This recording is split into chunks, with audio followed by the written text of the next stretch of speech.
চোখের পানির বড় দাম বাজান। আল্লাহর কসম, মুখের হাসির চাইতে চোখের পানির বড় দাম। গোটা পৃথিবী ভরা সব হাসি, এক ফোঁটা চোখের পানির দাম অনেক বেশি। এই যে আজমিরে, যার নাম আপনারা সবাই জানেন, খাজা মঈনুদ্দিন চিশতি আজমিরি রাহমাতুল্লাহ আলাইহি, নাম শুনছেন না? কথা বলেন। 90 লক্ষ বেঈমান যার হাতে কালেমা পড়ে মুসলমান হয়েছে। 9 লাখ না, 9 লাখ না, 90 লাখ।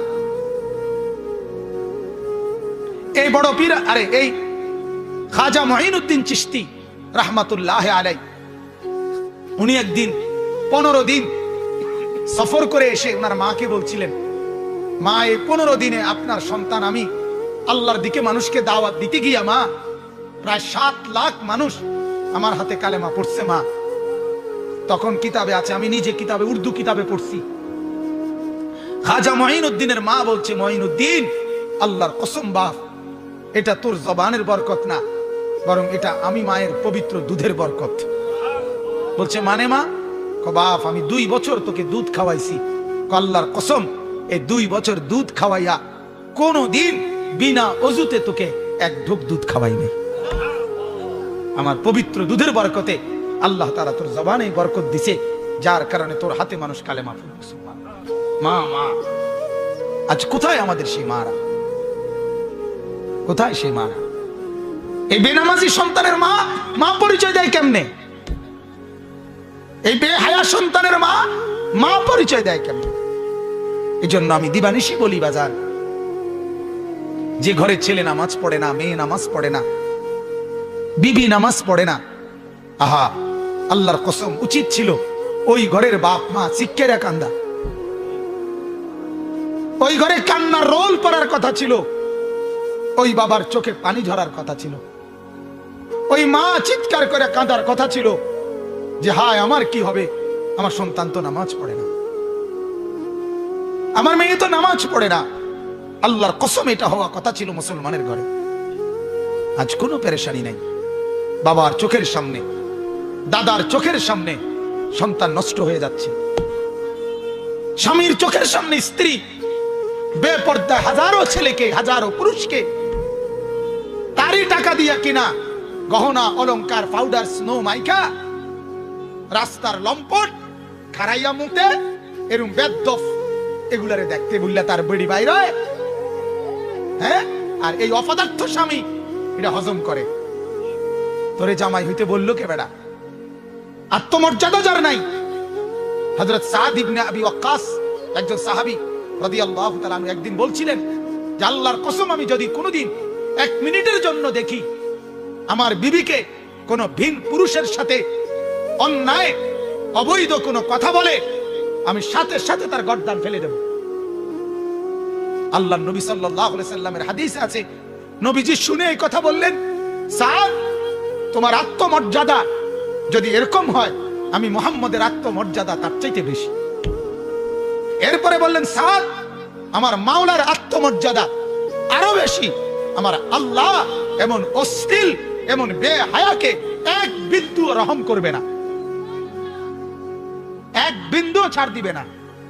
যুবক, প্রতিটা নজরের হিসাব তোমাকে দিতে হবে। ভাত খানার নাম জিন্দেগি মনে করো না। হ্যাঁ, সারাদিনে ভাত কতটি খাও আর টুটু টুটু করে ঘুরো, অসুবিধা কি? হ্যাঁ, এটারই জিন্দেগি ভেবো না।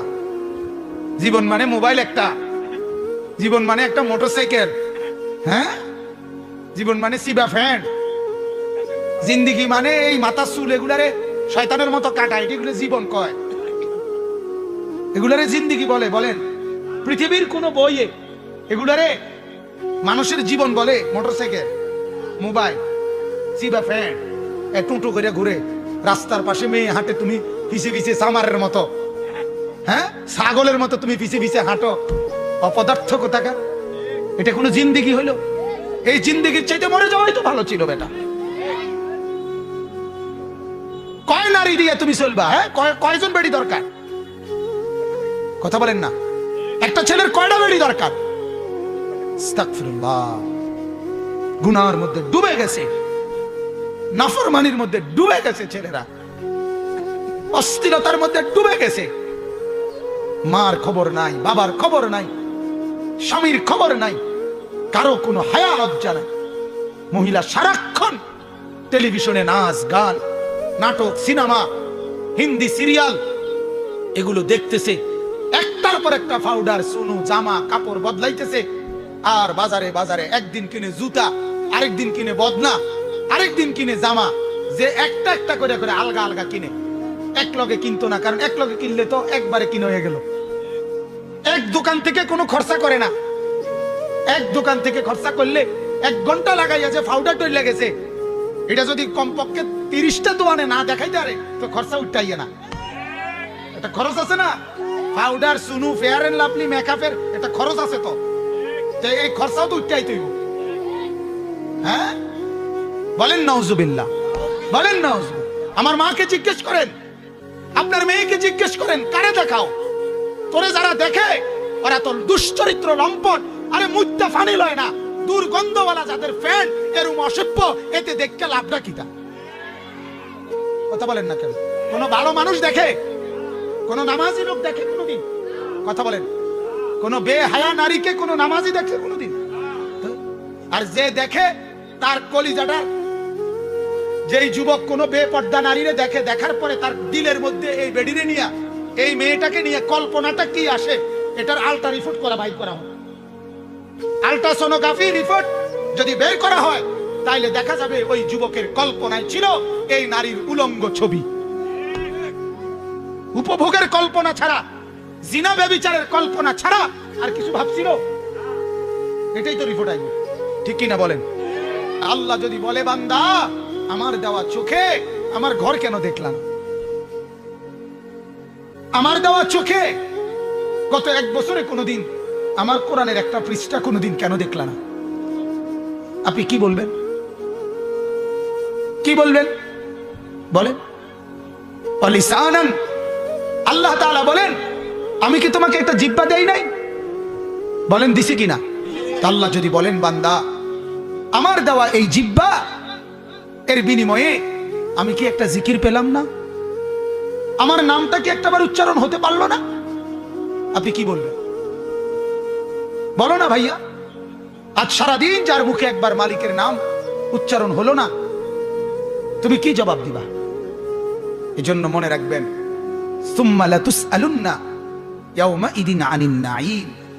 আল্লাহ তাআলা এই কথা স্পষ্ট বলছেন, আমার বান্দা আমার দেওয়া প্রতিটি নিয়ামত আমি আলাদা আলাদা আলাদা আলাদা তোমাকে জিজ্ঞেস করি। হাদিসের মধ্যে আছে, আল্লাহর নবী সাল্লাল্লাহু আলাইহি সাল্লাম বলেন, সাহাবী ও হযরত ওমরকে বলছে, ওমর, জিন্দেগিতে যতটা খেজুর খাইছো, প্রত্যেকটা খেজুরের শুকর কি আদায় করছো? আল্লাহ তাআলা সেটা জিজ্ঞেস করেন। আল্লাহর নবী বলছে, ওমর, জিন্দেগিতে যত ঢোক পানি খাইছো, প্রতি ঢোক পানির নিয়ামতের শুকর কি করছিলা? আল্লাহ এটা জিজ্ঞেস করেন। আপনি কি ভাবছেন? আল্লাহ তাআলা এখন ছেড়ে দিয়েছেন, তা আল্লাহ বলে রাখছে। দেখা, আল্লাহ নিজে বলছে, ইন্না ইয়াউমাল ফাসলি কানা মিকাতা। আমি তোমাদের ভালো মন্দের পার্থক্য, ন্যায় অন্যায়ের পার্থক্য, সৌভাগ্য দুর্ভাগ্যের পার্থক্য করার জন্য মিকাতা, একটা ওয়াক্ত, একটা সময়, হাসরের একটা মাঠ, কিয়ামতের একটা সময়, পরকালের একটা বিচার দিবস নির্ধারণ করে রাখছি। এই জন্য না এখন মাতি না। কথা বুঝেন নাই আপনি? আল্লাহ বলেন, আমি এমনি খাইতে দিছি। এই দুনিয়াটা আল্লাহর একটা আম দস্তরখান, মানে খোলা দস্তরখান। এই জমি আল্লাহ বলেন, এটা আমি বিছায় রাখছি, দেখো না দস্তরখানের মতো, এটা আমি খুলে রাখছি। সবাইকে এখানে ভোগ করার অনুমতি দিছি, ডাকলেও না ডাকলেও, মানলেও না মানলেও, সেজদা দিলেও সেজদা না দিলেও, মুসলমান হলেও কাফের হইলেও, এমনকি মানুষ হোক জানোয়ার হোক, সবার জন্য আল্লাহর এই জমিনে উপভোগ করা, দুনিয়া ভোগ করা, জমিনের সম্পদ ভোগ করার অধিকার আল্লাহ বলেন আমি সবাইকে দিয়ে রাখছি। এজন্য রোদ বৃষ্টি, আলো বাতাস, আগুন পানি, সকাল দুপুর, আলো হাতা বাতাস, সবকিছু সবার গায়ে লাগে, উপভোগ করে। কিন্তু আল্লাহ বলেন, কসম বান্দা, আমার আখিরাতের নিয়ামত, আমার জান্নাতের নিয়ামত সেজদা ছাড়া, কোরআন ছাড়া, গোলামি ছাড়া, বন্দেগী ছাড়া 1 ইঞ্চি 1 সুতাও কাউকে দেব না। এখন খাও, এখন দুনিয়া ভোগ করো, অসুবিধা নাই। তুমি যেমন দুনিয়া ভোগ করো, জানোয়ারও তো দুনিয়া ভোগ করে। কথা বলেন। গবেষকদের কথা হলো, প্রকৃতি গবেষক যারা, প্রাণীবিদ্যা গবেষক যারা, একটি হাতি একদিনে 250 কেজি 250 কেজি খাবার খায়, 90 লিটার পানি খায়। আপনার চাইতে বেশি না কম? একটি তিমি, সাগরের একটা তিমি, 200 জন শক্ত সামর্থ্য পুরুষ এক বেলা যেই খাবার খায় মাছ গোস্ত, একটি সাগরের তিমি এক বেলা এক ঢোকে এক লোকমায় তার চাইতে বেশি খাবার খায়। তাহলে আপনি কি দুনিয়া বেশি ভোগ করতেছেন? কথা বলেন না কেন? বাঘ, ভাল্লুক, চতুষ্পদ জন্তুগুলো দুনিয়া তার চাইতে বেশি ভোগ করতেছে না? তো আপনি বেশি কি পাইলেন? আপনার বাড়ি যদি হয় 20 শতক জায়গা, রয়্যাল বেঙ্গল টাইগারের বাড়ি পুরা সুন্দরবনটা, কথা বলেন না কেন? পদ্মার ইলিশের এরিয়া পুরা পদ্মা নদীটা, তাহলে আপনি বেশি কিতা? আপনি কিতা বাড়ি লিয়ে ফুডাঙ্গিরি মারেন? কথা বলেন না কেন? আপনি বেশি কি পাইলেন? আল্লাহ তাআলা বলেন কুল মাতাউ দুনিয়া কালিল। আল্লাহ বলে বান্দা তামাম দুনিয়াটাও যদি তোমাদেরকে দেই তাও তো কালিল, সামান্য, সামান্য, কিছু না। ওয়ামাল হায়াতুদ দুনিয়া ইল্লা লাহবুন ওয়া লাইব। আল্লাহ বলে দুনিয়া এটা তো খেলতামশা। অর্থাৎ বান্দা বিল্ডিং করে, আল্লাহ কয় তামসা করে। কি করে? তামসা করে, তামসা। এতে জমি কিনে, আল্লাহ তোমার তামসা না। সেজদা কই? গোলামি কই? বন্দিগি কই? জিকির কই? আখিরাত কই? যাকাত কোথায়? হজ কোথায়? আমার গোলামি কোথায়? আল্লাহ বলে এগুলো যার জীবনে নাই সে তো আসলে মালাঠোলা নিয়া তামসা না করে, মালাঠোলা। এজন্য বাপ এই আয়াতের তাফসীর করার জন্য এই কথাগুলো আমার বলা হয়ে গেছে। আমি শুধু এবার তরজমাটা বলি, আমার কথা শেষ। আল্লাহ তাআলা বলেন ওয়ালাকাদ আতাইনা লুকমানাল হিকমা। আল্লাহ তাআলা বলেন আমার একজন প্রিয় বান্দা ছিল লোকমান, আমি আল্লাহ তাআলা তাকে হিকমত দান করছিলাম। এই লোকমান আল্লাহর একজন নেক বান্দা ছিল, যে ছিল একজন কৃতদাস। আইয়ুব আলাইহিস সালামের জামানায় যে কাঠের কাজ করত। আল্লাহ তাআলা বলে কিন্তু কৃতদাস হওয়ার পরেও, কাঠের কাজ করার পরেও আমার বন্দিগি পুরাপুরি করত এবং আমার এক বিন্দু নাফরমানি কখনো করে নাই। যেন আমি খুশি হয়ে একদিন রাত গভীরে ফেরেশতার মাধ্যমে, তাফসীর ইবনে কাসিরের মধ্যে আছে, আল্লাহ তাআলা তাকে আল্লাহর শ্রেষ্ঠ নিয়ামত হিকমত, এটা আল্লাহ বলেন আমি তাকে দান করলাম।